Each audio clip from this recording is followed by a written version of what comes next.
Hello everyone, I am Dr. Varun Pratap Singh. I am a physiotherapist and osteopath. आज हम shoulder pain यानी कि कंधे के दर्द के बारे में आपको बताने जा रहे हैं। कंधे का दर्द जो कि काफ़ी बार आपको लाइफ टाइम में देखने के लिए मिलता है। कंधा जो कि हमारा शोल्डर जॉइंट है वो 3 मुख्य हड्डियों से मिलकर बना होता है। पहली हमारी ये लंबी वाली बोन जिसको कि हम ह्यूमरस बोलते हैं। दूसरी हड्डी क्लेविकल जो कि हमारी यहाँ से शुरू होती है और कंधे के जोड़ तक जाती है। तीसरी शोल्डर ब्लेड जो कि हमारे पीछे की साइड जो ये बोन होती है इसको हम शोल्डर ब्लेड बोन बोलते हैं। तीनों हड्डियों से मिलकर हमारा शोल्डर जॉइंट बनता है। शोल्डर जॉइंट में शोल्डर ब्लेड की सॉकेट और ह्यूमरस का बॉल एंड सॉकेट वैरायटी का हमारा जॉइंट बनाता है।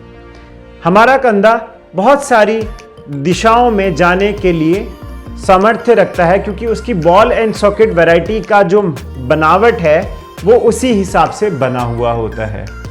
कंधे के दर्द के बहुत सारे कारण होते हैं जिसमें कि पहला मुख्य कारण इंजरी यानी कि चोट लग जाना। मान लीजिए कोई चलते चलते गिर जाए, किसी का एक्सीडेंट हो जाए, किसी को कोई धक्का दे दे या कोई भारी चीज़ आपके कंधे पे आके गिर जाए, उन चोट की वजह से आपको कंधे में दर्द शुरू हो सकता है और आपका कंधे का दर्द जो है वो बरकरार रहता है। दूसरे मुख्य कारण अर्थराइटिस यानी कि बाय। जैसे जैसे आपकी उम्र बढ़ती है आपके कंधे में थोड़े डीजनरेटिव चेंजेस यानी जो रखा हुआ गद्दा होता है वो घिसना शुरू हो जाता है या जॉइंट में और बदलाव आने शुरू हो जाते हैं। उसी के कारण आपके कंधे में मीठा मीठा धीरे धीरे दर्द जो है वो बरकरार रहता है और आपको काफ़ी सारी मूवमेंट्स में दर्द का सामना करना पड़ता है। तीसरा कारण फ्रोजन शोल्डर जो कि डायबिटिक पेशेंट में बहुत ज़्यादा देखा जाता है। फ्रोजन शोल्डर में आपका जॉइंट जकड़ जाता है और आपको रात को बहुत ज़्यादा दर्द, कपड़े बदलने में परेशानी और एक बहुत इम्पॉर्टेंट मूवमेंट है जो बाहर ले जाने के लिए उसमें करने में आपको परेशानी का सामना करना पड़ता है। और कारण हमारा एक कंधे में गद्दा जब हमारे कंधे का घिस जाता है तो उसको हम बर्साइटिस भी कहते हैं, वो भी एक दर्द का कारण रहता है।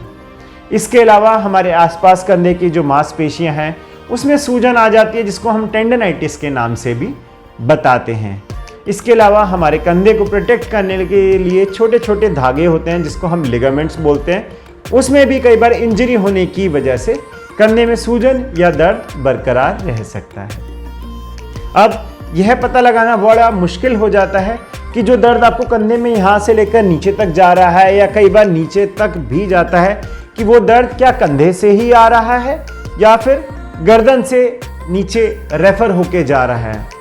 इसकी जांच के लिए हमें जानना ज़रूरी होता है कि अगर हम कंधे की कुछ मूवमेंट्स करते हैं तब दर्द ज़्यादा होता है या हम गर्दन की कुछ मूवमेंट्स चेक कराते हैं कि उनको करने में अगर परेशानी हो रही है तो वो बताता है कि वो गर्दन से रिलेटेड है। इसके अलावा आपसे पूछा जाता है कि दर्द कब ज़्यादा होता है, कब कम होता है, क्या क्या काम करने में परेशानियां होती है। इसका एक पूरा असेसमेंट प्रोटोकॉल होता है जो कि एक फिजियोथेरेपिस्ट करता है। इसके अलावा हम जब जांच करते हैं तो गर्दन के लिए हम एक्सरेज या कंधे के लिए एक्सरे कराते हैं जिसमें हम चेक कर पाते हैं कि आपको शोल्डर का अर्थराइटिस तो नहीं है या गर्दन में सर्वाइकल स्पॉन्डिलाइटिस तो नहीं है। उससे या कुछ MRI टेस्ट से या अल्ट्रासाउंड करा के हम ये चेक कर पाते हैं कि आपकी मांसपेशियों में कोई सूजन तो नहीं है, कहीं आपके किसी जोड़ में कोई बदलाव तो नहीं है या फिर नर्व कंडक्शन वेलोसिटी टेस्ट जिससे कि पता लगता है कहीं नस तो दबी नहीं हुई है। कुछ टेस्ट करने से हमें ये पता लग जाता है कि इसका कारण क्या है। इसके अलावा आपके फिजियोथेरेपिस्ट, आपके ऑर्थोपेडिशियन या फिजिशियन वो चेक कर सकते हैं फिजिकल असेसमेंट मेथड से कि आपका दर्द जो है वो किन कारणों की वजह से आ रहा है। यह जान पाना बहुत ज़्यादा ज़रूरी है कि आपके दर्द का कारण क्या है। क्या वो कंधे का दर्द है, क्या गर्दन का दर्द है या किसी और जोड़ से तो वो आपको दर्द नहीं हो रहा है। कई बार कुछ हमारे जो इंटरनल ऑर्गन्स होते हैं उनके भी रेफर्ड पेन हमारे कंधे पे या फिर दूसरे कंधे पे या कहीं कहीं रेफर हो जाते हैं। ऐसा जानने से एक फिजियोथेरेपिस्ट, ऑस्टियोपैथ, ऑर्थोपेडिक्स जान पाते हैं कि आपकी ट्रीटमेंट लाइन क्या रहेगी। उनको आपको दवाई देनी है, आपको फर्दर टेस्ट कराने हैं या फिर एक्सरसाइज और मशीन द्वारा आपका इलाज किया जाएगा। फिजियोथेरेपिस्ट पता लगाने के बाद आपको स्ट्रेंथनिंग एक्सरसाइजेस और एक डिफरेंट प्रोटोकॉल शोल्डर स्ट्रेंथनिंग का आपको देते हैं, जिससे कि आप धीरे धीरे करके आपका पेन कम होना शुरू हो जाता है और आप एक बेहतर स्थिति में आ जाते हैं। सो ये जान पाना बहुत ज़्यादा ज़रूरी है कि दर्द का कारण क्या है। अगली वीडियो में हम आपको दर्द, कंधे के दर्द से रिलेटेड जो एक्सरसाइजेज हैं जिसको करके आप अपने दर्द से निजात पा सकते हैं, वो हम आपको दिखाएंगे। So stay connected with us. हम बहुत ही जल्द आपको मिलेंगे अपनी अगली वीडियो में। Thank you.